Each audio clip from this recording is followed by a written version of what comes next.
হুকুম দিয়া বানাইছি, আমি আল্লাহ হুকুম দিয়া বানাইছি। জমিন হয়ে গেছে, আসমান হয়ে গেছে অনলি 6 দিনে, কিন্তু 3.5 হাত একটা মানুষ তরে বানাইতে আমি আল্লাহ কমপক্ষে 10টা মাস 10 দিন লাগাইছি। 10 মাস 10 দিন লাগাইয়া আমি আল্লাহ তোরে বানাইছি। তাও বান্দা তোরে হুকুম দিয়া বানাই নাই, তোরে বানাইতে গিয়া আমি আল্লাহর কুদরতি হাত লাগাইছি।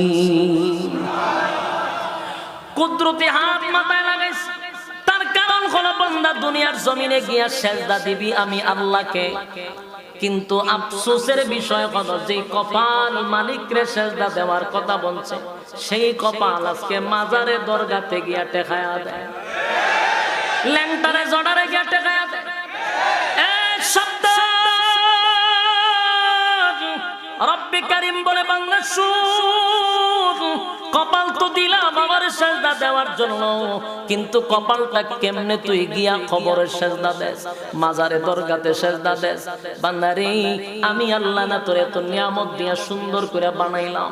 এই আসমান বানাইয়া কোরআনের কোথাও বলি নাই আসমান সুন্দর করে বানাইছি, জমিন বানাইয়া কোথাও বলি নাই জমিন সুন্দর করে বানাইছি, গোটা সৃষ্টি জগৎ বানাইয়া কোথাও বলি নাই সুন্দর করে বানাইছি।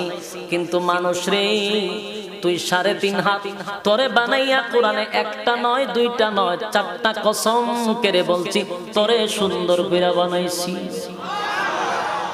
একটা দুইটা না 4টা কসম করে আল্লাহ বলছে মানুষ তোরে সুন্দর করে আমি আল্লাহ বানাইছি।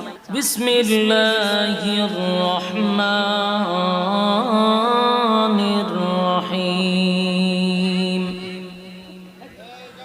ওয়াল আসর ইন্নাল ইনসানা লাফি খুসর ইল্লাল্লাযীনা আমানু ওয়া আমিলুস সালিহাতি ওয়া তাওয়াসাউ বিল হাক্কি ওয়া তাওয়াসাউ বিস sabr। सदक़ल्लाहुल अज़ीम। मेरा दिल तलब रहा है,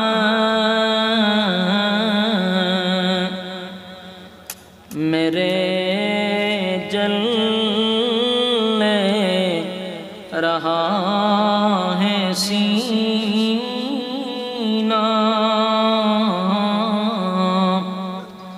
ए दवा वही मिलेंगे मुझे ले चलो मदीना बलगल उला। सारे दुनिया तय किया मैं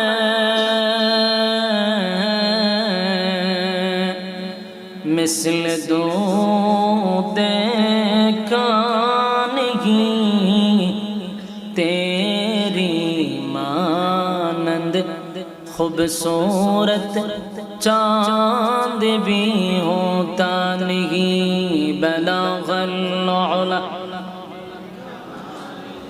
मदीना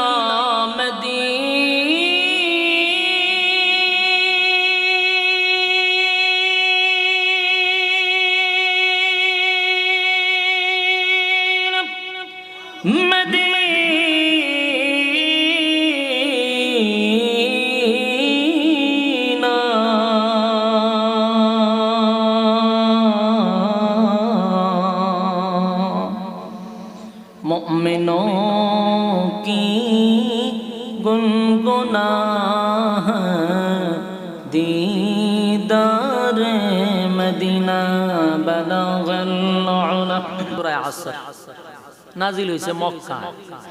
নাজিল হওয়ার কিছু প্রেক্ষাপট আছে। যেই সময় নাজিল হয়েছে তখনকার মানুষ এক খোদায় বিশ্বাসী ছিল না, জনে জনে খোদা আছে। একবারে সর্বনিম্ন গণাত শেষ করলো 360টা আছে। সব খোদার পিছনে আবার একটা করে বাঁশ ঢুকাইল আছে। বাঁশ ঢুকাইল খোদার আর নিয়ে খানায় খাবার ভিতরে রাখতো। আবার উলঙ্গ হইয়া হাজ বাংলা হইল ল্যাংটা হইয়া তপ করতো। ক্ষুধা যেরকম বন্ধ এরকম। তুই ক্ষুধা ছিল খানায় খাবার ভিতরে। তখনকার মানুষ একজন ক্ষুধায় বিশ্বাসী ছিল না।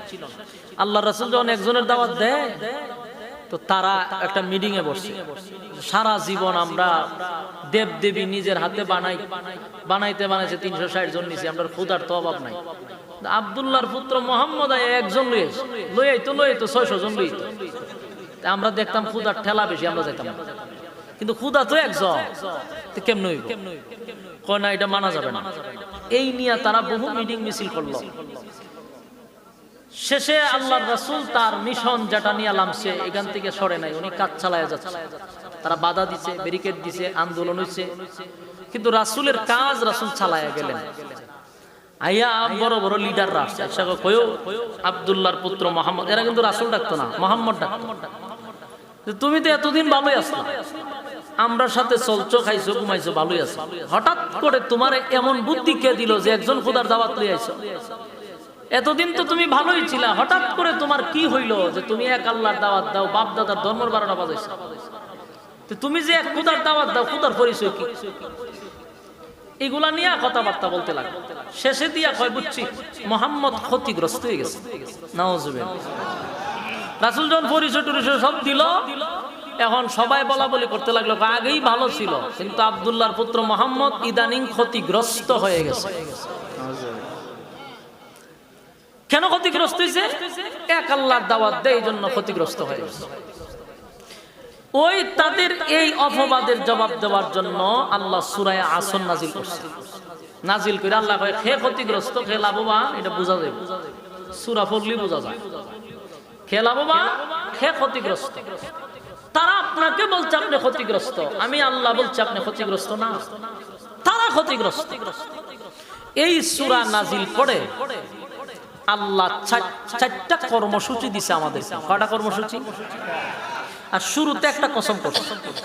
শুরুতে কসম একটা, প্রথম একটা কসম করছেন, চারটা কর্মসূচি দিছে।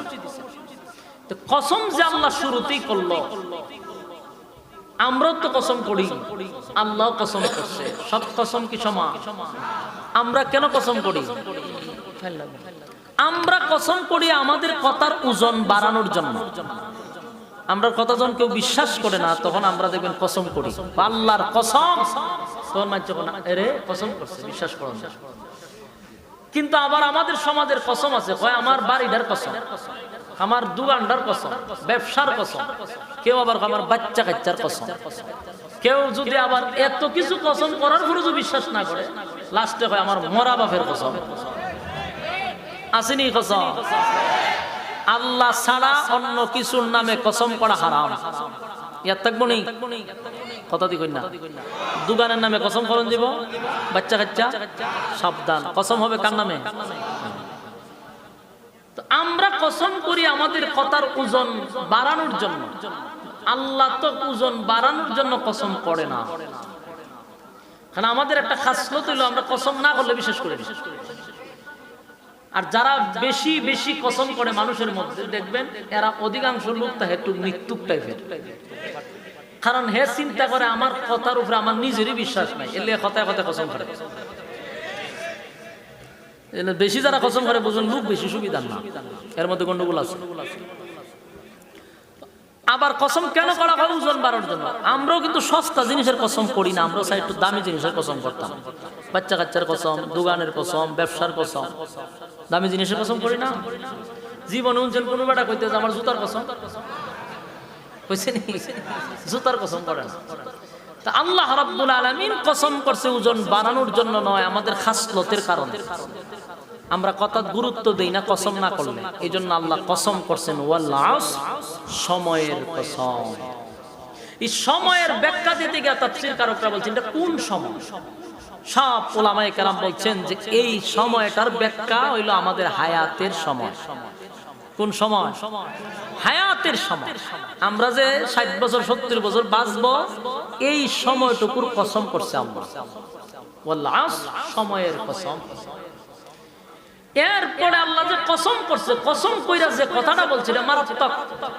কসম ইন্নাল ইনসানা লাফি খুসর। আল্লাহ কয় কসম নিশ্চয়ই মানুষ ক্ষতিগ্রস্ত। বলুন কসম করে কি কইছে? মানুষ ক্ষতিগ্রস্ত। আল্লাহ এমনি কইলে তো আমার ভয় লাগে, আবার হয় কসম কইরা তোরা ক্ষতিগ্রস্ত, তাহলে বাঁচার কোনো সুযোগ আছে নি? তাহলে আমরা যে ধ্বংস, এর মধ্যে কোনো সন্দেহ আছে? কথা দি কই না, আল্লাহ কি এমনি কইছে না কসম করে কইছে? কসম কইরা কয় তোরা ধ্বংস, তোরা ক্ষতিগ্রস্ত। তাহলে আল্লাহ কসম কইরা বলছে ক্ষতিগ্রস্ত, আমাদের বিপদ আছে। আমরা শুনতে রাজি আছি? 4 কর্মসূচি শুনতে রাজি আছি ইনশাআল্লাহ। 4টা কর্মসূচি নিয়ে আমরা আলোচনা করব। 1 নাম্বার, আল্লাহ বলেন ইল্লাল্লাযীনা আমানু। 1 নাম্বার হলো ঈমান। 1 নাম্বার কি? ইল্লাল্লাযীনা আমানু। 1 নাম্বার হলো ঈমান। ঈমান, ঈমান আনতে হবে আমি আল্লাহর উপরে। এটা হলো কর্মসূচি নাম্বার 1। ইয়াদ থাকতেছে? ইয়াদ আছেন আপনারা? তে টুলারা সারা দিন আপনারা তো আমার কথা বুঝতেছেন, আপনারা কথা না বললে আমি বুঝি মনে বুঝছেন না, তখন আমার কথা বলার আগ্রহ নষ্ট হয়ে যায়। বলুন 1 নাম্বার কর্মসূচি কি? 1 নাম্বার হলো ঈমান। আল্লাযীনা আমানু, আল্লাহ বলে ঈমান আন আমি আল্লাহর উপরে। এখন প্রশ্ন হলো ঈমান আন আমি আল্লাহর উপরে, এই কথাটা আল্লাহ আমাদেরকে উদ্দেশ্য করে বলছে ঈমান আনো আমি আল্লাহর উপরে। আপনাদের একটা প্রশ্ন থাকতে পারে, হুজুর আমরা যারা পড়ছি সকলেই তো ঈমানের দাবি নিয়ে পড়ছি, আমাদের মাথায় টুপি আছে, দাড়ি আছে, আমাদের নামাজ আছে, রোজা আছে, হজ আছে, যাকাত আছে, আমরা তো সবাই ঈমান নিয়ে এখানে পড়ছি। কথা হয় না?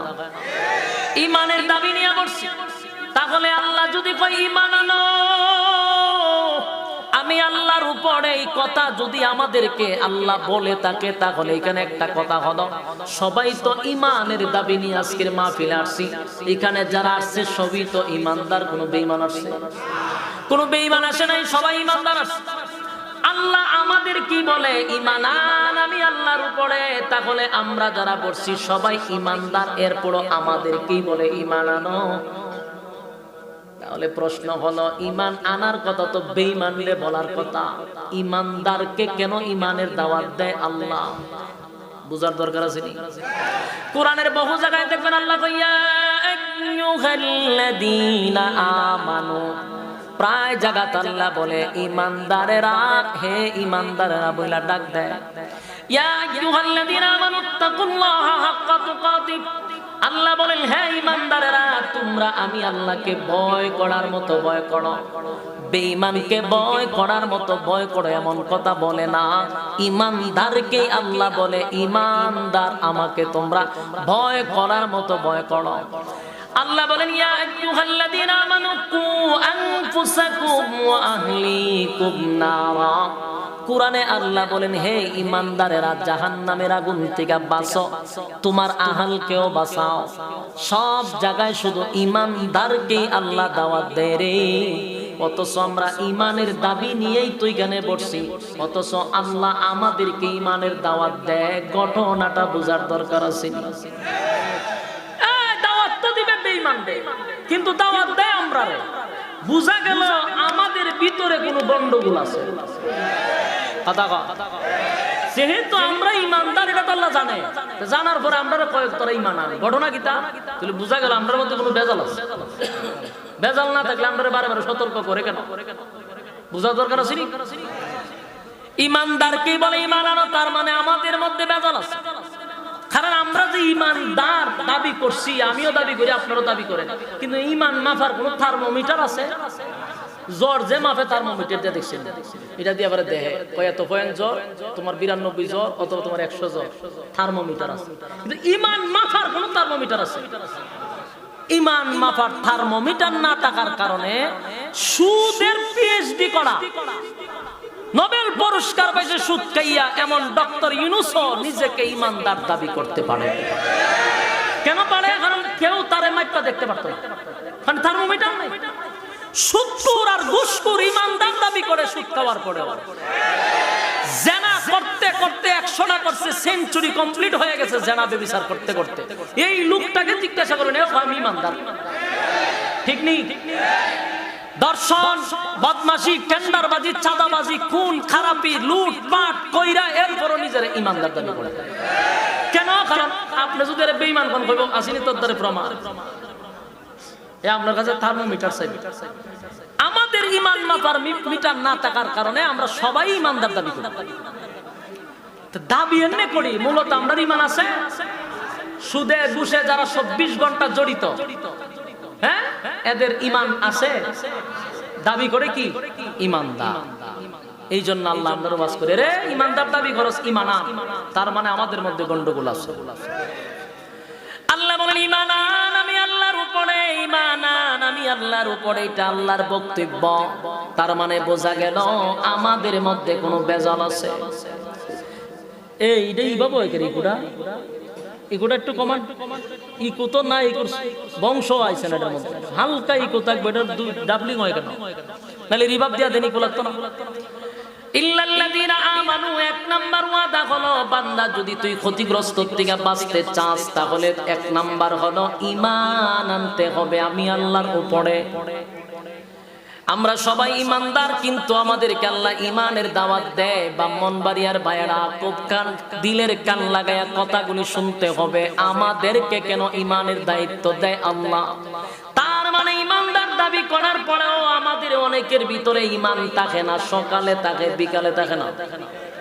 বাস্তব না বাস্তব? ইমানদার দাবি করি কিন্তু সকালে ইমান আছে গো, বিকালে ইমান নাই। এমন লোক সমাজে বাস করে। 5 টাকার একটা চার কাছে আমাদের ইমানটা বিক্রি করে দিই, চা খাওয়ালে ইমান শেষ। এরপরে ইমান ধ্বংস হওয়ার জন্য কতগুলা কোয়ালিটি আছে আল্লাহ আমাদেরকে জানায়া দিছে।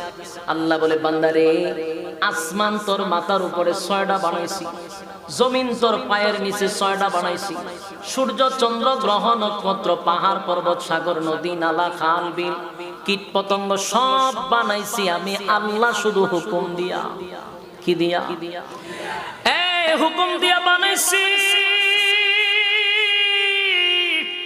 আমি আল্লাহ, হুকুম দিয়া বানাইছি। জমিন হয়ে গেছে, আসমান হয়ে গেছে অনলি 6 দিনে।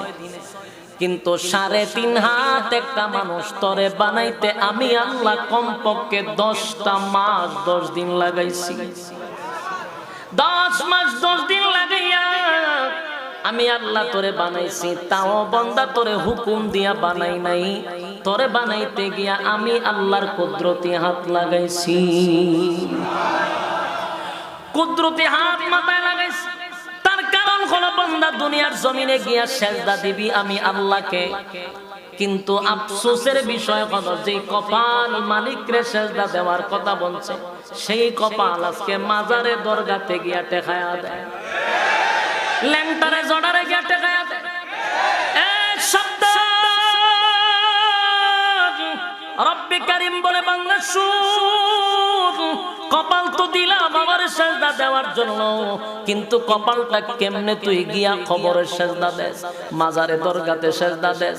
বান্দারে আমি আল্লাহ না তোরে এত নিয়ামত দিয়া সুন্দর করে বানাইলাম। এই আসমান বানাইয়া কোরআনের কোথাও বলি নাই আসমান সুন্দর করে বানাইছি, জমিন বানাইয়া কোথাও বলি নাই জমিন সুন্দর করে বানাইছি, গোটা সৃষ্টি জগৎ বানাইয়া কোথাও বলি নাই সুন্দর করে বানাইছি।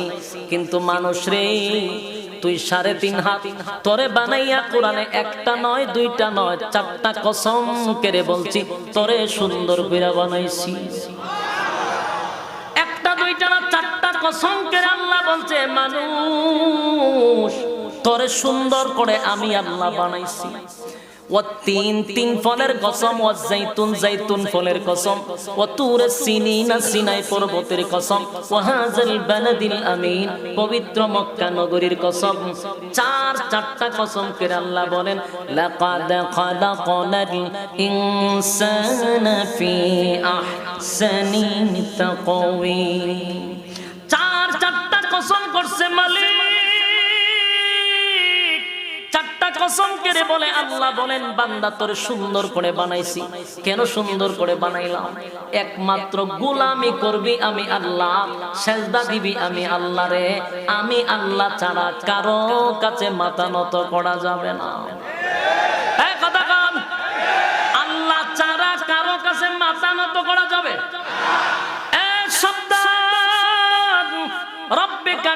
বলেন শিরিক যদি করস বান্দা কোনো মাফ নাই।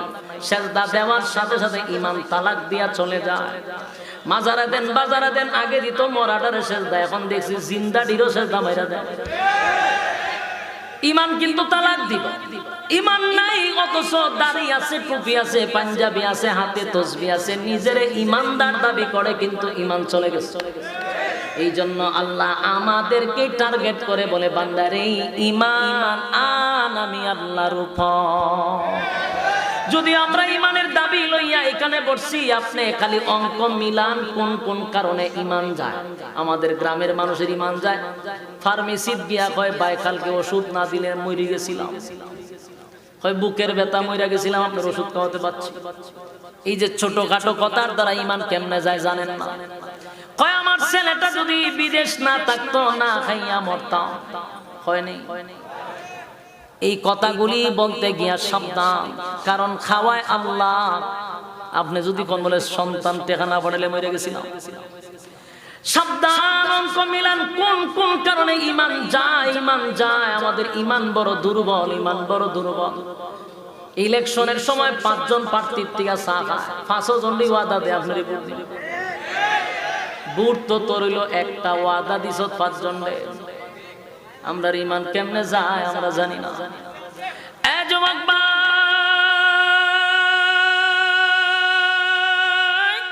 সাবধান, রব্বে কারীম বলেন ঈমান আনতে হবে আমি আল্লাহর উপরে, ঈমান ছাড়া যাবে না। ঈমানের এত দাম, এত দাম, এত দাম, এত দাম। এ ব্রাহ্মণবাড়িয়ার বায়রা, ঈমান যদি সরিষা পরিমাণও থাকে, পাশে গুনাহ করছেন অসুবিধা নাই। কেউ গুনাহ করতে করতে যদি পাহাড় পরিমাণ গুনাহ করে, কেউ গুনাহ করতে করতে যদি সাগরের ফেনা পরিমাণ গুনাহ করে, আর সরিষা পরিমাণ ঈমান লইয়া যদি কবরে যায়, গুনার কারণে জাহান্নামের আগুনে জ্বলবে। একটা সময় আল্লাহ ঈমানের কারণে জান্নাত দিবে। কথা কয় এই ঈমানের এত দাম, ঈমানের এত দাম, এত দাম। গুনাহ করতে করতে করতে বান্দা পাহাড় পরিমাণ গুনাহ করছে, সাগরের ফেনা পরিমাণ গুনাহ করছে। একটা সময় যদি বান্দা গুনার উপরে লজ্জিত হয়ে যায়, বান্দা যদি স্বীকার করে আল্লাহ আমি তো গুনাহ করতে করতে পাহাড় পরিমাণ গুনাহ কইরা ফলাইছি, আল্লাহ আমি গুনাহ করতে করতে সাগরের পেনা পরিমাণ কইরা ফলাইছি, আল্লাহ আমি যেদিকে তাকাই শুধু গুনাহ আর গুনাহ। মাবুদ গো, আমার গুনাহ সম্পর্কে যদি মানুষ জানতো, আমারে মানুষ ইজ্জত করতো না। আমার গুনার ব্যাপারে যদি বাবায় জানতো, বাবা সন্তান বলে স্বীকার করতো না। আমার গুনাহটা যদি মা জানতো, মাও সন্তান বলে ডাক দিত না। আমার গুনাহ যদি আমার সন্তানরা জানতো, আব্বা বইলা কোনোদিন আমাদেরকে ডাকতো না। আমার গুনাহ যদি গ্রামের মানুষ জানতো, নেতা বলে ডাক দিত না। এই গুনাহ একমাত্র মালিক জানে। সেই মালিকের সাথে যদি গভীর রজনীতে নজুলে রহমতের সময়, যেই সময় মানুষ স্ত্রী পুত্র লইয়া ঘুমায়া যায়, পশু পাখিরাও ঘুমায়া যায়, নিঝুম রাত্রিতে যদি আসামির বেশে আপনি যদি আল্লাহর কাঠগড়ায় দাঁড়াইয়া দুইটা হাত তুলিয়া যদি চোখের পানি ছাইরা গুনার উপরে লজ্জিত হয়ে যান, আর যদি বলেন মালিক, তামাম পৃথিবীর মানুষ আল্লাহ গভীর রাত ঘুমায়াছে তার স্ত্রী পুত্র লইয়া, আল্লাহ পশু পাখিরাও ডালে ডালে ঘুমায়া গেছে গো, আল্লাহ আমি যে আপনার এক আসামি, গুনার বোঝা লইয়া আপনার সামনে দাঁড়াইছি, আল্লাহ আমি আমার গুনার উপরে লজ্জিত। গুনার দিকে তাকাইলে মাফের যে কোনো আশা নাই গো, আল্লাহ আপনি আমার গুনার ছাড়া আর কেউ জানে না, কেউ জানে না।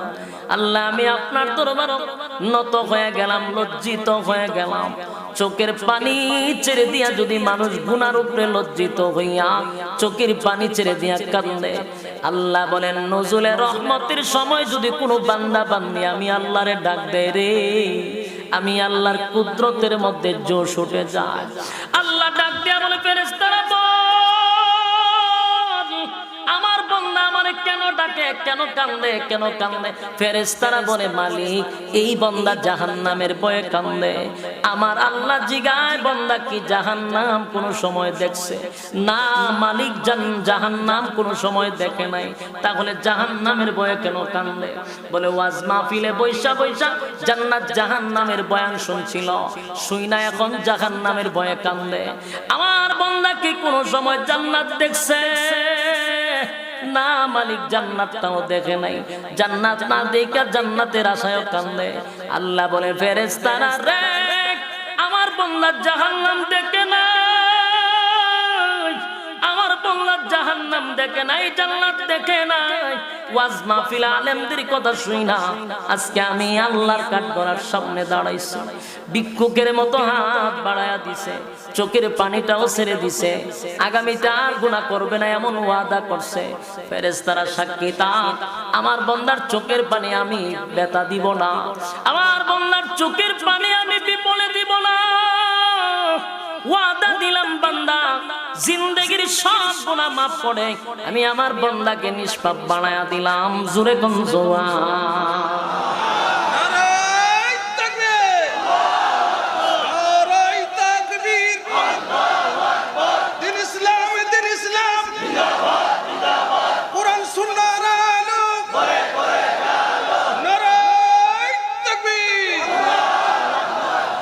যুবক ভাইরা আমার, কিন্তু শর্ত হলো ঈমান। শর্ত কি? জোরে কয় না? ঈমান থাকতে হবে। আপনার যদি ঈমান থাকে তাহলে গুনাহ মাফ হবে, আল্লাহর কাছে চাইলে মাফ করে দিবে, যদি এটা আল্লাহর হক হয়। বান্দার হক নয়, আল্লাহর হক যদি হয় মাফ করে দিবে। শর্ত হলো ঈমান থাকতে হবে গো। কিন্তু ঈমান যদি না থাকে, মক্কায় গিয়া নামাজ পড়লে কাম হইবে, মদিনায় গিয়া কানলে কাম হইবে। ঈমান থাকা জরুরি, ঈমান থাকতে হবে, ঈমান থাকতে হবে, ঈমান থাকতে হবে। সাবধান, আমরা কিন্তু সব দিব, ঈমান দিব না। কথা কয় না? এই যুবক ভাইরা, আজকের এই মাহফিলে আপনি যদি ভালো করে লক্ষ্য করেন, বেশিরভাগ কিন্তু যুবকরা এখানে উপস্থিত। মুরব্বীর চেয়ে যুবকরা বেশি না কম? প্রায় মাহফিলে যুবকদের সংখ্যা এখন খুব বেশি। আমি আমার যুবক ভাইদের কাছে অনুরোধ করে বলি, আমাদের উপরে পরীক্ষা আসতে পারে, ঈমানের পরীক্ষা। সব দিব কিন্তু ঈমান দিব না, ঈমান দিব না। সব দিব কি দিব না? ঈমান দিব না, ঈমান দিব না, ঈমান দিব না। গুনাহ যদি করি আমার আল্লাহ মাফ করে দিবে, শর্ত হলো ঈমান থাকতে হবে। কথা হয় না? এই ঈমান থাকলে সব মাফ হয়ে যায়। আপনারা নিশ্চয়ই একজন সাহাবীর ঘটনা শুনছেন। এক সাহাবী দেখতে খুব সুন্দর ছিল, চেহারাটা দেখলেই বোঝা যাইত উনি যেন উল্লেখযোগ্য কোনো এক ব্যক্তি। এত সুন্দর চেহারার এক লোক আল্লাহর নবীর সামনে আসছে।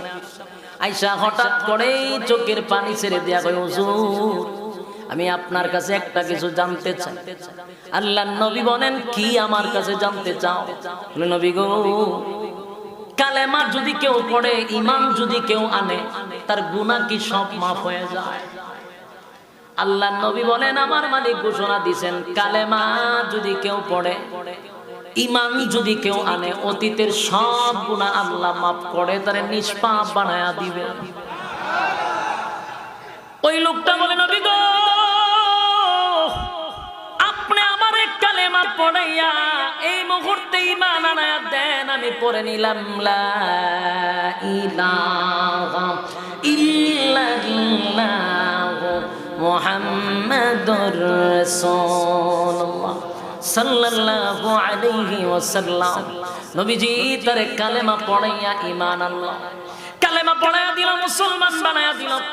নবীজির পাশেই বসা আল্লাহর পয়গম্বর তারে কালেমা পড়াইয়া দিছে, নবীর পাশেই সে বৈশা রইল। কিছুক্ষণ পরে দেখা যায় লোকটা গইরাইয়া গইরাইয়া কান্না শুরু করছে। এমন ভাবে কান্না শুরু করছে, চিৎকার দিয়ে কান্দে গো। আল্লাহর নবী তার কান্না দেখা বলে, সাহাবী শুন, আমি কি তোমারে জোর কইরা কালেমা পড়াইছি? তুমি তো আমার কাছে শহীদ চাইছা কালেমা পড়ছো, আমি তো তোমারে জোর কইরা কালেমা পড়াই নাই। এত কান্না কেন কান্দো? কালেমা পড়ছো এই জন্য কান্দো। ধর্ম ছেড়ে নতুন ধর্ম গ্রহণ করছো, এই ব্যথায় ব্যতীত হইয়া কান্দো নাকি? না, ওই লোকটা চিৎকার দিয়ে বলে, নবী গো, এই জন্য কান্দি না, আমি তো আপনার কাছে স্বইচ্ছায় কালেমা পড়া ঈমান আনছি। আল্লাহর নবী জিগা, ঈমান আনছো তাহলে কান্দো কেন? নবী গো, আমি কান্দি, আমি ঈমান আনার আগে যেই পরিমাণ পাপ করছি, আমি যেই পরিমাণ গুনাহ করছি, আমার সব গুনার উপরে আমি এখন লজ্জিত। আমি গুনার কথা স্মরণ করে আমার মনকে আমি বুঝাইতে পারি না। আমি এমন কিছু পাপিষ্ট, এমন কিছু কাজ করছি, এমন নিকৃষ্ট কাজ করছি যে আপনার সামনে বলতে আমার ভয় লাগে। আল্লাহর নবী তার সান্ত্বনা দিয়া বলেন, দিলের কান লাগায়া শোনো, তুমি তো কালেমা পড়ছো, আমি নবী হইয়া ঘোষণা দিছি, গুনাহ করো আর যাই করো, কালেমা তো পড়ছো, আমি নবীর হাতে ওয়াদা দিলাম তোমার আমল নামায় একটা গুনাহও নাই। যেই মানুষটা দুনিয়াতে যে সবে মাত্র জন্ম নিলে নবজাতক শিশু যেমন নিষ্পাপ, তুমিও সেই রকম নিষ্পাপ। কারণ তুমি ঈমান আনছো আমার উপরে, আল্লাহর উপরে ঈমান আনছো, আমি নবীর উপরে ঈমান আনছো, পরকালের উপরে ঈমান আনছো, কোরআনের উপরে ঈমান আনছো, আসমানি কিতাবের উপরে ঈমান আনছো, ফেরেশতাদের উপরে ঈমান আনছো। সুতরাং আমার আল্লাহর ঘোষণা অনুযায়ী তোমার আমল নামায় কোনো গুনাহ নাই। এরপর লোকটা কান্দে। আল্লাহর নবী জিজ্ঞাসা, সাহাবী কেন কান্দো? কোন কারণে কান্দস? আমি না বললাম তোর কোনো গুনাহ নাই, তারপরও কেন কান্দস? সেই লোকটা দুইটা হাত এইভাবে নবীর সামনে লড়াইতেছিল আর বলে, নবী গো, এই যে দুইটা হাত দেখেন, এই দুই হাত কোন সাধারণ কোন হাত নয় গো নবী, এটা একটা পাপিষ্টের হাত, এমন নিকৃষ্ট মানুষের দুইটা হাত। আমার এই দুইটা হাত আমি আমার নিজের সামলায় রাখতে পারলাম না গো নবী। আপনি তো ওয়াদা দিছেন আমার গুনাহ সব মাফ, আমিও জানি আপনার কথা সত্য, আপনি আল্লাহর পক্ষ থেকে বলছেন আমার গুনাহ মাফ, কিন্তু আমার নিজেরে আমি সান্ত্বনা দিতে পারি না। আমি এমন কিছু গুনাহ করছি যেই গুনাহও কি কোনোদিন মাফ হইতে পারে? আল্লাহর নবী বলেন, কি এমন গুনাহ করছো? আমি নবী কি তোমার কাছ থেকে শুনতে পারি? ওই লোকটা বলে, নবী গো, আমি কেমনে বলি, আমি আপনার সামনে আমার গুনার কথা কেমনে বলি? আল্লাহর নবী বলেন, বলো না, এমন কি গুনাহ করছো তো? ওই লোকটা তখন বলে, নবী গো, এই যে দুইটা হাত আপনি আমার দেখেন, এই দুইটা হাত দিয়ে আমার জীবনে বহু বহু নবজাতক শিশুকে আমার হাত দিয়ে জিন্দা কবর দিছি। আমার এই দুইটা হাত দিয়ে নবজাতক শিশু সবে মাত্র জন্ম নিছে, আমি তাদেরকে গলা টিপে হত্যা করছি, এমনকি জিন্দা মাটির নিচে দাফন করছি। আমি এত বড় একটা জালেম। আমার এই দুইটা হাত দিয়ে আমি শত শত নবজাতক শিশু আমি জিন্দা কবর দিছি। আমার কোনোদিন দুঃখ লাগে নাই, আমার মনের মধ্যে কোনো ধরনের কোনো দুর্বলতাও ছিল না, একটুও ব্যথা লাগে নাই, আমার মনের মধ্যে কষ্টও লাগে নাই, ধাক্কাও লাগে না। কিন্তু কষ্টের ব্যাপার হলো, আমি আমার একটা সন্তানকে জীবিত যখন আমি তারে কবর দিলাম, এরপর থেকে আমি আর সহ্য করতে পারি না।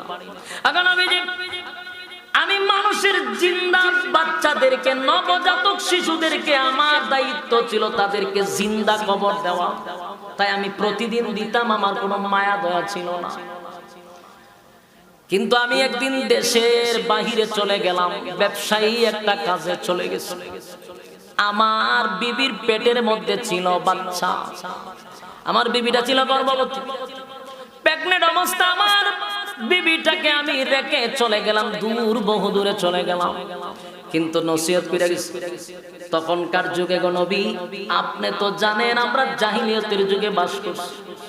কন্যা সন্তানকে সমাজের মধ্যে 4 পয়সার কোনো দাম দিত না। আমার কথা বুঝতেছেন? কন্যা সন্তানকে রাসূলের যুগে, রাসূল যেই যুগে আসছে সেই যুগে কন্যা সন্তানের কি ছিল না, 4 পয়সার কোনো দাম ছিল না। মহিলারা মেয়ে সন্তান জন্ম নিলে মনে করতে এটা অভিশাপ। আপনার এলাকার নাউজুবিল্লাহ আছে? কন্যা সন্তান জন্ম নিলে তারা হয়তো অভিশাপ, মাইরা ফেলাইতো। ছেলে হইলে রাখতো, মেয়ে হইলে মাইরা ফেলাইতো। এমন একটা যুগে আমার নবীর আল্লাহ পাঠাইছে, যেই যুগে মানুষ ছোট ছোট মাসুম বাচ্চাদেরকে হত্যা করত, মেয়েদেরকে এত অবহেলা করত। আর রাসূল দুনিয়াতে আইসা ইসলাম নারীকে এত সম্মান আর মর্যাদা দিল।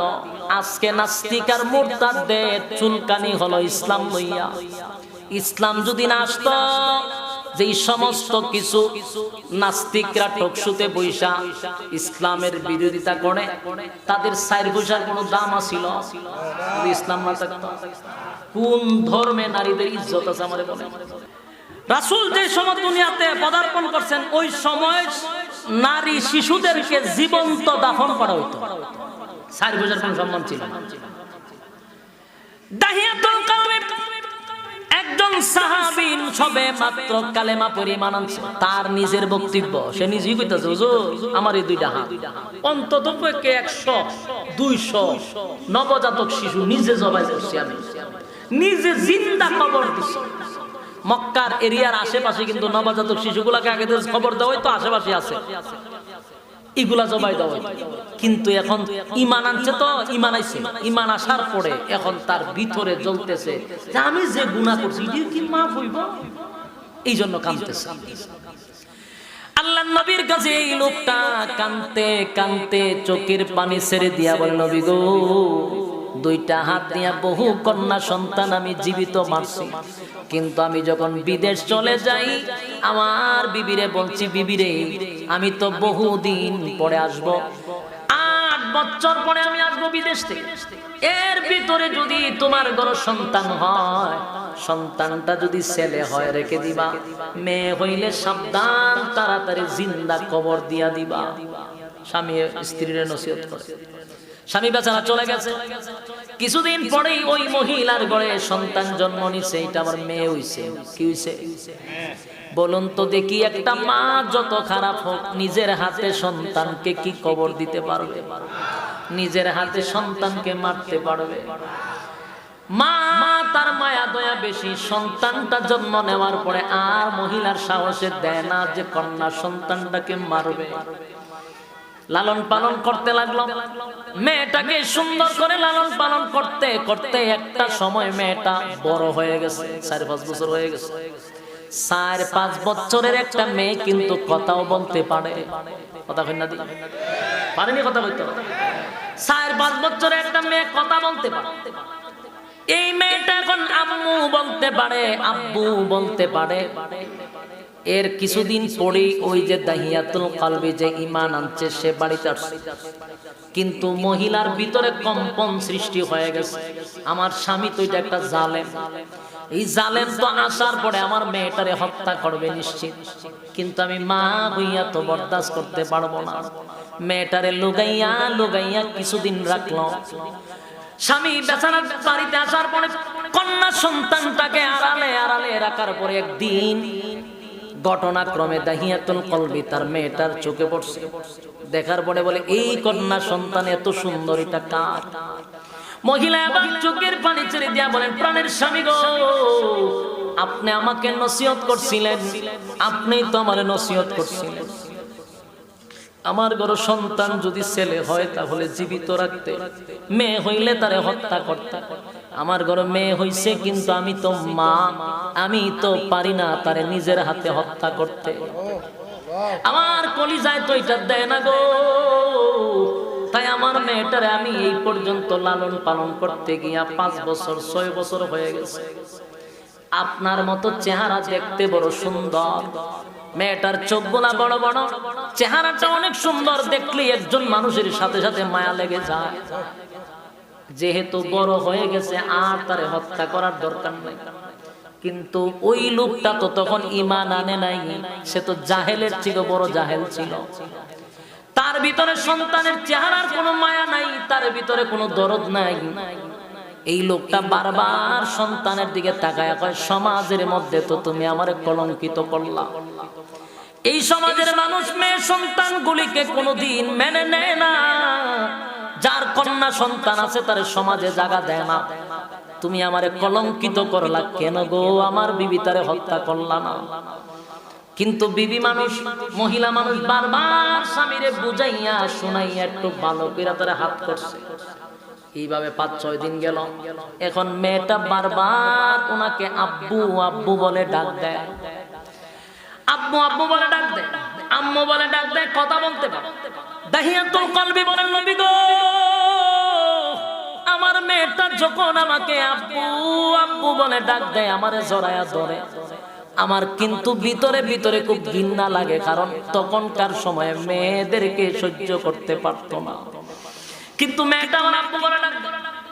আমি গোসল করে আসলে আমার মাথা মুছে দেয়, আমার কুলে উঠতে চায়, আমার চুমু দেয়। আমার মেয়েটা তো আমার কাছে বারবার আসে। একটা পর্যায়ে কিছু মায়া লাগতে শুরু করলো। আমি আমার মেয়েটারে ভালোবাসতে লাগলাম, কুলে নিতে লাগলাম, আমি তারে খাবার দিতে লাগলাম, আমি তারে মিঠাই এনে দিতে লাগলাম। আমারও কিছু মহব্বত তৈরি হয়েছে। কিন্তু আমি যখন রাস্তাঘাটে, দোকানপাটে, বাজারে যাই, মানুষ আমারে টিটকারি মস্কারি করে, মানুষ আমার অপমান দেয়। দেখো না, কন্যা সন্তান জন্ম দিছে, এই লোকটা সমাজের মধ্যে একটা কলঙ্কিত, তার সমাজে আমরা জায়গা দিব না, এই লোকটা আমাদের সমাজের ভিতরের না। এমন ভাবে আমাকে বাজার হাটে আমার লজ্জা দিতে লাগলো। আমি এক সময় আমার ভিতরে পশুর মতো হিংসা শুরু হয়ে গেল। আল্লাহর পয়গম্বর, আমি আমার মেয়েটাকে আর সহ্য করতে পারি না। কারণ গ্রামে গঞ্জে, শহরে বন্দরে যেখানে যাই, আমারে মানুষ অ্যাবাউট করে, এতে কন্যা সন্তানের বাবা।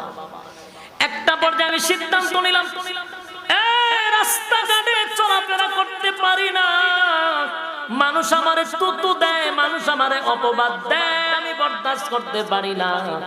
সিদ্ধান্ত নিলাম, আমার সন্তানটাকে আমি হত্যাই করব। নাউজুবিল্লাহ। কিন্তু নবী গো, আমি যে হত্যা করব, আমার বিবি তো আমার সন্তানের জন্য জান প্রাণ দিয়া মহব্বত করে, তার সামনে তো আমি হত্যা করতে পারবো না। তাই আমি একটা সিস্টেমে আমার মেয়েটাকে কোলে করে বাড়ি থেকে অনেক দূর নিয়ে গেলাম। বললাম যে তোমার নানার বাড়ি যাও। এই কথা বলে আমি আমার সন্তানটাকে কোলে করে অনেক দূর মরুভূমির মাঝখানে চলে গেলাম।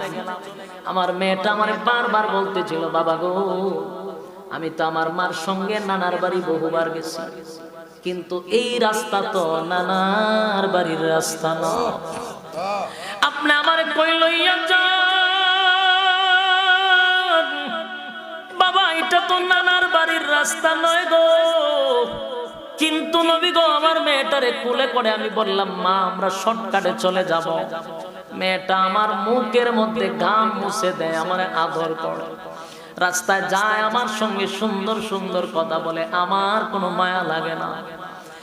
একটা পর্যায়ে মরুভূমির মাঝখানে আমার মেয়েটাকে আমি রাইকা এক জায়গায় বসাইয়া, আমি আগের থেকেই আমার সরঞ্জাম সব রেডি রাখছি। সেখানে গিয়ে আমি মাটি খনন করতে লাগলাম, বালু সরাইতে লাগলাম। আমার মেয়েটা আমারই জিজ্ঞাসা করে, বাবা এত দূর আইসা প্রচন্ড রৌদ্রের মধ্যে তুমি মাটি খনন করো, তুমি লোক নিয়ে আসলেই তো হইতো, এখানে এমন কি প্রয়োজন তুমি মাটি খনন করো? নবীজি, আমি যখন মাটি খনন করতেছিলাম, আমার মেয়েটা আমার শরীর থেকে মাটিগুলি তার কচি কচি হাত দিয়া সরাইয়া দিচ্ছিল, আমার ঘাম গুলি আমার মেয়েটা মুছে দিচ্ছিল। আমি আমার মেয়ের দিকে একবারও তাকাইলাম না। আমি মাটি খনন করা শেষ, একটা পর্যায়ে আমার মেয়েটাকে আমি আদর করে কোলে নিয়ে তার হাত দুইটা পিছনে বেঁধে দিলাম। এবার আমার মেয়েটা বুঝতে পারলো আমার বাবা আমাকে হত্যা করার জন্য আনছে। মেয়েটা একটা চিৎকার দিয়া বলে, বাবা এতক্ষণে আমি বুঝছি আপনি আমারে মারার জন্য এখানে আনছেন। মেয়েটা চিৎকার দিয়ে বলে, বাবা আমার কি এমন অপরাধ, আমি কি এমন অপরাধ করছি যে অপরাধের কারণে মার কাছ থেকে আমারে বইলা শুইলা নানার বাড়ির কথা বইলাম, মরুভূমির মাঝখানে আল্লাহ কেউ নাই আশেপাশে আমারে বাঁচানোর মতো। বাবা বলো না আমার কি অপরাধ ছিল গো, আমি কি এমন অপরাধ করছি আমি বুঝতে পেরেছি গ্রামের মধ্যে সমাজের মধ্যে কন্যা সন্তান কেউ নাই, কন্যা সন্তান দেখলে কেউ সহ্য করতে পারে না। আমি বুঝতে পারছি, আমি জানি বাবা আমার কারণে সমাজের মধ্যে তুমি অনেক ছোট হয়ে গেছো, আমার কারণে তুমি অনেক লজ্জিত মানুষের কাছে। একটা কথা স্মরণ রাখবেন, মেয়েদের কিন্তু বাবার প্রতি আলাদা একটা মায়া মহব্বত বেশি থাকে, কথা কয় না? ছেলেদের চেয়ে দেখবেন বাবার জন্য মেয়েদের মায়া বেশি, কথা কয় না? ওই মেয়েটা বলে বাবা আমি আপনার কাছে ওয়াদা দিলাম আর কোনদিন আপনারে আমি আব্বা বইলা ডাক দিব না। আব্বা বলাটা যদি অপরাধ হয় গো,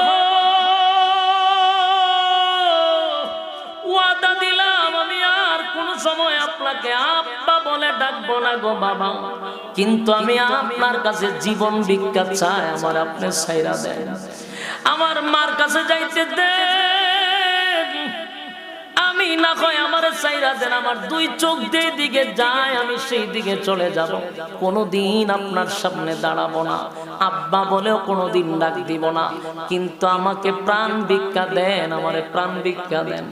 আল্লাহর নবীর কাছে দাহিয়াতুল কলবি বলে, ওগো নবীজি আমি কত বড় জালেম গো নবী, আমার মেয়েটা কানতি মিনতি করলো, আমার পায়ে গইরা গইরি করলো, আমার কাছে বারবার আবদার করলো আব্বা আমারে ছাইরা দেন, আমি কোনোদিন আপনাকে আব্বু বলে ডাক দিব না, কিন্তু আমি আমার মেয়ের দিকে তাকাইলাম না, হাত পা বেঁধে দিলাম। একটা পর্যায়ে আমার মেয়েটাকে হাত পা বেঁধে গর্তের ভিতরে ধাক্কা দিয়ে ফেলে দিলাম। আমার মেয়েটা গর্তের ভিতর থেকে চিৎকার দিয়া বলতেছে আব্বু আমারে ছাইরা দেন, আমি আর কোনোদিন আপনাকে চেহারা দেখাবো না, আমার মাইরেন না, আমার মা বরদাস্ত করতে পারবে না গো, আপনি আমারে ছাইরা দেন। কিন্তু নবী গো আমার ভিতরে তো জাহিলিয়ত ছিল, আমার ভিতরে হিংসা ছিল, নারীদের প্রতি, মেয়েদের প্রতি, কন্যা সন্তানের প্রতি আমার এত হিংসা ছিল। আমার মেয়েটা এত কান্না কান্না, আমি আমার মেয়ের কথাটা শুনলাম না, মেয়েটা বারবার বলছে আব্বু আমারে আপনি ছাইরা দেন, কিন্তু আমার মেয়েটা চিৎকার দিতেছিল। আমি একটা বড় পাথর নিয়া সর্বপ্রথম আমার মেয়ের উপরে যখন আমি ফেলে দিলাম, মাথাটা ফেটে রক্তটা আমার উপর আইসা পড়ছে। এই রক্তাক্ত শরীর লইয়া মেয়েটা চিৎকার দিয়ে বলে আব্বু কি এমন অপরাধ, আমার এখন আপনি চাইরা দেন। কিন্তু নবী গো আমি আস্তে আস্তে পাথর দিয়ে আমার মেয়েটার শরীরটা আমি বরাট করতে লাগলাম, আস্তে আস্তে মাটি যখন দিতে লাগলাম আমার মেয়েটার গলা পর্যন্ত আমি মাটি দিয়া বরাট করছি। একটা পর্যায়ে আমার মেয়েটার যখন মুখ পর্যন্ত মাটি, আর শব্দ বাহির হয় না, কিন্তু আমি যেন শুনতেছি আমার মেয়ে একটা কথাই বলতেছে আব্বু আমারে ছেড়ে দেন, আমারে মাইরেন না। নবীজি আমার ভিতরে কোনো মায়া দয়া নাই, আমি এক পর্যায়ে আমার মেয়েটার উপরে মাটি দিয়া দিলাম, এখন আর আমার মেয়েকে দেখা যায় না, মাটি দিয়ে আমি বরাট করে দিলাম, জিন্দা তারে মাটি চাপা দিলাম। কিন্তু আমি যেন মাটির নিচ থেকে আওয়াজ শুনতেছিলাম আব্বু আমারে আপনি মাইরেন না। এখন নবীজি মেয়েটারে দাফন করে আমি যখন বাড়িতে চলে আসলাম, আমার স্ত্রী আমারে দেখেই বুঝতে পারছে যে আমার সন্তানকে আমি হত্যা করেছি। আমার বেবিটা একটা চিৎকার দিয়া বলে প্রাণের স্বামী বলেন না আমার সন্তান কোথায়। আমার অবস্থা দেখেই বুঝতে পারলাম আমি আমার সন্তানকে হত্যা করেছি। আমার বেবিটা একটা চিৎকার দিয়া মাটির পয়রা কইরা কান্দে গো। আমার বেবিটা অজ্ঞান হয়ে গেছে, পাগলের মতো হয়ে গেছে, পাগল হয়ে গেছে, পাগল হয়ে গেছে। এখন নবীজি এরপর আমার মায়া দয়া নাই। আমি এইভাবে 2-1 দিন গেল, রাত্রের বেলা ঘুমাইলাম, হঠাৎ করে ঘুমের মধ্যে স্বপ্নে দেখি আমার মেয়েটা ঘুমের মধ্যে আমার ডাক দিয়া বলে বাবা গো বলো না আমার কি অপরাধ ছিল, আমার কি অপরাধ ছিল, তুমি আমাকে কেন নির্জন স্থানে নিয়ে আমার এইভাবে হত্যা করলা, আমার মা এখন পাগল হয়ে গেছে, কি এমন অপরাধ আমি করছিলাম যেই কারণে আমারে তুমি মারছ। আগে নবীজি আমি এখন খাইতে পারি না, ঘুমাইতে পারি না, আমার ভিতরে এখন এত কষ্ট, আমি আর সহ্য করতে পারি না। আমার এখন আর ঘুমে ধরে না, ঘুমাইলে মেয়েরে দেখি আমি বসতে পারি না, উঠতে পারি না, খাইতে পারি না, শুধু আমার মেয়ের কান্নার আওয়াজ আমার কানে আসে। তাই সহ্য না করতে পেরে আপনার কাছে এসে কালেমা পড়লাম, কিন্তু আমার মনকে আমি বুঝাইতে পারি না এই গুনাহটাও কি আমার আল্লাহ মাফ করছে। এই কথাগুলি শুনতেছিল আল্লাহর হাবিব, তার জবান থেকে নবীর কাছে কথাগুলি বর্ণনা করতেছিল। আল্লাহর নবী তার কথাগুলি শুনতেছিল, নবীর চোখ দিয়া এত পানি, এত পানি। আল্লাহর নবীর গাল বেয়ে বেয়ে পানি পড়ে গো। নবীজি চিৎকার দিয়া বলেন, দেখিয়া এমন পাপিষ্ঠ কি মানুষ হয় রে, এমন গুনাহ কি মানুষ করতে পারে, এমন কাজও কি মানুষের দ্বারা সম্ভব। আল্লাহর নবীর কান্না, নবীজি কাঁদতে কাঁদতে কাঁদতে নবী বেহুশ হয়ে যাচ্ছিল। এই কথাগুলি শুনে নবী আর হুঁশ নাই, এত কান্না নবী কাঁদছে, এত কান্না কাঁদছে। বারবার বলেন, দেখিয়া রে এমন গুনাহ করলি কেমনে রে, এত ছোট বাচ্চাটাকে নিজের হাতে তুই দাফন করলি, কেমনে পারলি, এমন গুনাহ কি মানুষের দ্বারাই করা সম্ভব। আল্লাহর নবী কাঁদতেছিল, দাহিয়াতুল কলবি মাটি পইরা কান্দে আর বলে, নবী গো আমার এই গুনাহটা কি আল্লাহ মাফ করে, আমি আর সহ্য করতে পারি না। আল্লাহর নবী বলেন, দাহিয়া রে আমার আল্লাহ ঈমান আনার কারণে এত বড় পাপ গুনাহটাও ধরে মাফ কইরা দিছে। নারায়ে তাকবীর, নারায়ে তাকবীর, কুরআন সুন্নাহর আলো, নারায়ে তাকবীর। বলুন ঈমান ছাড়া না ঈমান আনার পরে কথা হয় না। কারীম তার গুনাহ মাফ করে দিল। এ যুবক ভাইরা, আমি আপনাদের কাছে শুরুতেই বলছি, ঈমানের দাম আছে না নাই? এই দাহিয়াতুল কলবি ঈমান আনার কারণে এত বড় গুনাহটাও আমার আল্লাহ তারে মাফ করে দিছে। শুধু শর্ত হলো ঈমান। কোন শর্ত কি? চারটা কর্মসূচির মধ্যে এক নাম্বার হলো ইল্লাল্লাযীনা আমানু। এ বান্দা ঈমান আন, আমি আল্লাহর উপরে ঈমান আন, আমি মালিকের উপরে। এটা হলো এক নাম্বার কর্মসূচি। দুই নাম্বার কর্মসূচি হলো ওয়া আমিনুস সালিহাত। আল্লাহ বলেন, বান্দারে ঈমান আনার পরে এখন তোর প্রয়োজন হলো নেক আমল। ঈমান আনার পরে কি? ঈমান আনার পরে নেক আমল।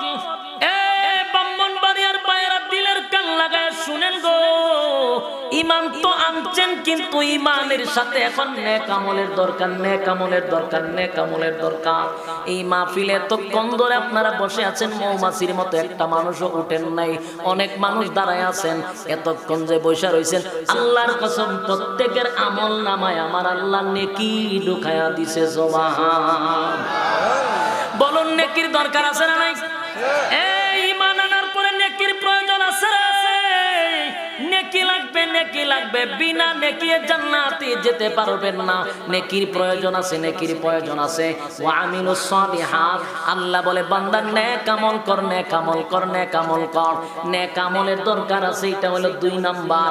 তিন নাম্বার কর্মসূচি হলো, তিন নাম্বার কর্মসূচি হলো আল্লাহ রাব্বুল আলামিন বলেন, দুই নাম্বার হলো ওয়া আমিলুস সালিহাত, তিন নাম্বার হলো ওয়া তাওয়াসাউ বিল হক। তিন নাম্বার হলো হক কথা। তিন নাম্বার কি? আরো জোরে, আরো জোরে। তিন নাম্বার হলো হক কথা, হক কথা, হক কথা। হক কথা তিতা না মিঠা? কথা হয় না? হক কথা কিন্তু করল্লার জুসের চেয়েও বেশি তিতা। কথা হয় না? হক কথা যদি কোনো ইমাম বলে, ইমামতি চলে যায়। হক কথা যদি কোনো খতিব সাহেব বলে, খতিবগিরি চলে যায়। হক কথা যদি কোনো বক্তা বলে, তাহলে তার সাইড দেওয়ালের ভিতরে বন্দি করে রাখা হয়। কথা হয় না? তাহলে হক কথা এটা মারাত্মক, এটা বড় তিতা, বড় তিতা, বড় তিতা। কিন্তু আল্লাহ বলেন, তিতা হইল হক কথা বলতে হবে। হুকুম কার? আরো জোরে। এই হুকুম হইল আল্লাহ। হক কথা বলতে হবে। হক কথা বলতে গিয়া যদি জীবন চলে যায়, জীবন দিব কিন্তু ঈমান নামক দৌলত দিব না। এই কথা কোন ঠিক নেই? হক কথা গ্রামে গঞ্জে শহরে বন্দরে সব জায়গা থেকে চালু হতে হবে। শুধু হক কথা উলামায়ে কেরামরাই বলবে, আলেমরাই বলবে, মিম্বরে বলবে, খতিবরা বলবে, এটা আপনাদের সম্পূর্ণ ভুল ধারণা। হক কথা শুধু আলেমদের জন্য নয়, হক কথা গ্রামের একটা স্বর্ণ বলতে হবে, ঠিক কিনা বলেন? যদি আপনি মুমিন দাবি করেন, হক কথা বলা আপনার বড় নষ্ট মানুষ, নষ্ট মানুষ। তাই তীব্র নিন্দা জানাইছে। কি জানাইছে? হয় আমরা তীব্র নিন্দা জানাইছি। এখানে কি আমরা দায়িত্ব শেষ না? তসবিহ ফালাই এই সময় প্রতিবাদ করা দরকার ছিল। প্রতিবাদ করতে হবে, হক কথা প্রত্যেক মহল থেকে আওয়াজ দিতে হবে, ঠিক কিনা বলেন? রব্বে কারীম বলেন, এক নাম্বার হলো ঈমান, দুই নাম্বার হলো নেক আমল, দুই নাম্বার হলো নেক আমল, তিন নাম্বার হলো বান্দা তোকে হক কথা বলতে হবে। হক কথা দরকার আছে নি? তিন নাম্বার হক কথা। চার নাম্বার হলো ওয়াতাওয়াসাউ বিস-সাবর। চার নাম্বার হলো বান্দার ধৈর্য ধরো। চার নাম্বার কি? সাউন্ডটা কি কমাইছে না? চার নাম্বার হলো ধৈর্য। চার নাম্বার কি? চার নাম্বার হলো ধৈর্য। চার নাম্বার হলো ধৈর্য। এবার আপনারা চারটা কর্মসূচি ভালো করে মিলান। যারা এতক্ষণ ওয়াজ শুনছেন, ফিনিশিংটা নেওয়ার দরকার আছে। এক নাম্বার আল্লাহ বলেন ওয়াল আস, সময়ের কসম। আল্লাহ কসম করছে, বান্দা আমি কসম করলাম তোর হায়াতের। ইন্নাল ইনসানা লাফি খুস, আল্লাহ বলেন কসম তোরা ধ্বংস, কসম তোরা ক্ষতিগ্রস্ত। কিন্তু চার কর্মসূচি যদি বান্দা তুই পালন করস, ওয়াদা দিলাম আমি তোদেরকে ধ্বংস হতে দিব না।